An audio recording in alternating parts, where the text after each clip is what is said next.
High, this is Walid. তো আজকে আমরা কুমিল্লা বোর্ড 26-এর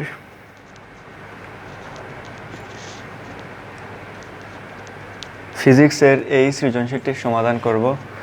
তো এটার যে বাংলা লেখাগুলো আমি সব বাংলা লেখা আমি ডিসক্রিপশনে দিয়ে দিব, তারপরেও আমি একটু বুঝিয়ে দিই।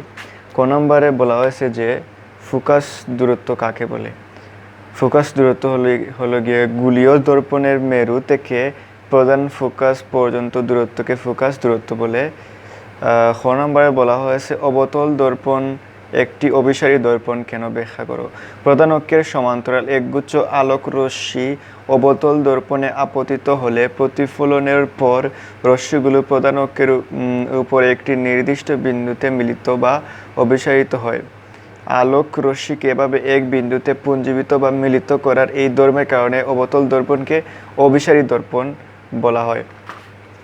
যে এক জায়গায় যে আলোক রশ্মিগুলো মিলিত হয়, এজন্য অবতল দর্পণকে অভিসারী দর্পণ বলা হয়। তারপর গ নম্বরে বলা হয়েছে বিম্বের দূরত্ব নির্ণয় করো। বিম্বের দূরত্ব আমরা নির্ণয় করব। সো এখানে আমি যে ডেটাগুলো দেই নাই, PF equal 20 centimetre, PF equal 20 centimetre. তারপর PB ইকুয়াল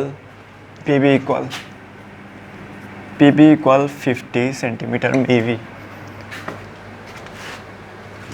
তো PF মানে হলো গিয়ে এই যে এইটা, এবং P এইখান থেকে এইখান। সো এখানে আমরা লিখি যে গ নাম্বার ফোকাস দূরত্ব F ইকুয়াল 20 সেন্টিমিটার। আমরা এইভাবে লিখতে পারি সুন্দরটিকে যে PF ইকুয়াল 20 সেন্টিমিটার। তারপর যে বিম্বের দূরত্ব হলো গিয়ে 1/b plus 1/u plus 1/f। তো আমরা বিম্বের দূরত্ব U ইকুয়াল PV কত 50 সেন্টিমিটার। এখন এই যে সূত্র, এটা তো আমরা সবাই পারি। এই সূত্র দিয়ে আমরা এটা নির্ণয় করব 1/b প্লাস 1/u প্লাস না ইকুয়াল 1/f। এখন এইটা যদি এইদিকে লিখি, এইটা এইদিকে লেখা লাগবে না, আমাদের তো যে ফোকাস দূরত্ব এইটা আমরা নির্ণয় করবো। এইটা 1/b equal 1/f minus 1/u। আমরা মান বসাই, এইটার মান হলো গিয়ে 20, এইটা 50। লসাগু নিলে হবে 100, এইটা হবে গিয়ে 20 দিয়ে যদি আমরা 100কে ভাগ করি 5 হবে, 5, এটা হবে 2, তাহলে 3/100। এটা কত হবে, এটা ক্যালকুলেটারে বসান। 33.33 সেন্টিমিটার। তো আমরা যে বিম্বের দূরত্ব আমরা নির্ণয় করলাম। আমাদের এইখানে একটা ভুল হয়ে গিয়েছে, আমরা তো এই যে এইটা 1/b এখন আমাদের তো b এর মান নির্ণয় করতে হবে, 1/b এর মান নির্ণয় করলে হবে না। এইটা যদি উল্টিয়ে উভয় পাশটি আমরা উল্টায় দেই, এখানে হবে 100, এইটার নিচে চলে যাবে, এইটা হবে 33.33। এইটার একক কি সেন্টিমিটার। তো আশা করি আপনারা বুঝতে পেরেছেন। এখন এর পরবর্তী প্রশ্নটিতে বলা হয়েছে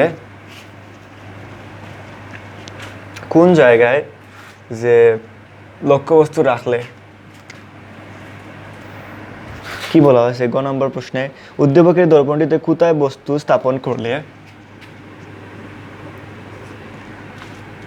উদ্দীপকের দর্পণটিতে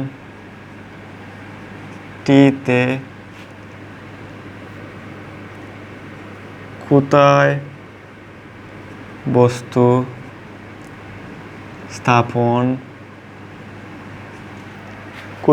স্থাপন করলে কোনো প্রতিবিম্ব গঠিত হয় না?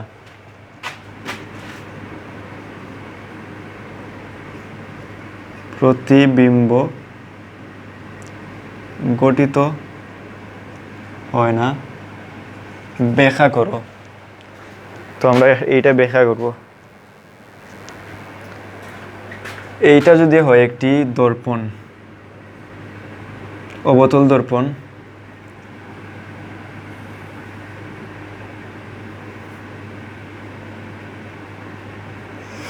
এটা যদি হয় ফোকাস দূরত্ব এফ, এটা যদি আমরা সি দেই, এখন আমরা যদি এইটা এঁকে নেই, এই যে ফোকাস দূরত্বে বিম্বটা রাখি, উদ্দীপকের দর্পণটিতে কোথায় বস্তুটি যদি আমরা এই যে ফোকাস এইটাতে রাখি, এইটা যদি দর্পণে এইভাবে যায়, এইটা সোজা ফোকাস দূরত্বের দিকে যে প্রতিফলিত হবে। তারপর এখান থেকে যদি একটা রেখা টানি, এইটাই দর্পণে আঘাত করে আবার এই দিকে এসে যাবে। আপনারা এইটা জ্যামিতি দিয়ে আঁকবেন। এখন এইটা তো যে এইভাবে যে বাস্তবে মিলিত হবে না, এটা গিয়ে অবাস্তব বিম্ব হয়ে যাবে, এইভাবে এখানে গিয়ে মিলিত হবে। তো ফোকাস বিন্দুতে যদি আমরা লক্ষ্য বস্তুটি রাখি, বস্তুটি যদি স্থাপন করলে কোনো প্রতিবিম্ব গঠিত হয় না। এখানে কি কোনো প্রতিবিম্ব গঠিত হবে? এটা তো এই দিকে যাবে, চিরকাল যেতেই থাকবে, এইটা যে প্রতিবিম্ব গঠিত হবে না। তো এটার যে বাংলা লেখাগুলো আমি বলে দিচ্ছি, একটু বুঝিয়ে দিচ্ছি। ও এ, এটা আমরা ধরবো ও, এইটা এ, তারপর এটা সি এফ, এটা পি, ঠিক আছে। সো বাংলার লেখাগুলো আপনাদের যে দিয়ে দিব ডিসক্রিপশনে, আপনারা সেইখান থেকে লিখে নেবেন। বাংলা লেখাগুলো প্রধান ফোকাস এফ বিন্দুতে একটি লক্ষ্যবস্তু ও এ স্থাপন করা হলো। একটি লক্ষ্যবস্তু ও এ স্থাপন করা হলো। এ বিন্দু থেকে প্রধান অক্ষের সমান্তরালে একটি আলোক রশ্মি দর্পণে আপতিত হয়ে প্রতিফলনের পর প্রধান ফোকাস দিয়ে গমন করে। এইখান থেকে যদি একটা দর্পণে এ বিন্দু থেকে যদি দর্পণে একটা যে বিন্দু আবর্তিত হয়, তাহলে প্রতিফলিত হয়ে ফোকাস বিন্দুর মধ্য দিয়ে যাবে। তারপর এ বিন্দু থেকে অপর একটি আলোক রশ্মি দর্পণের উপর এমনভাবে আপতিত হয় যেন তা বক্রতার কেন্দ্র সি বরাবর প্রতিফলিত হয়।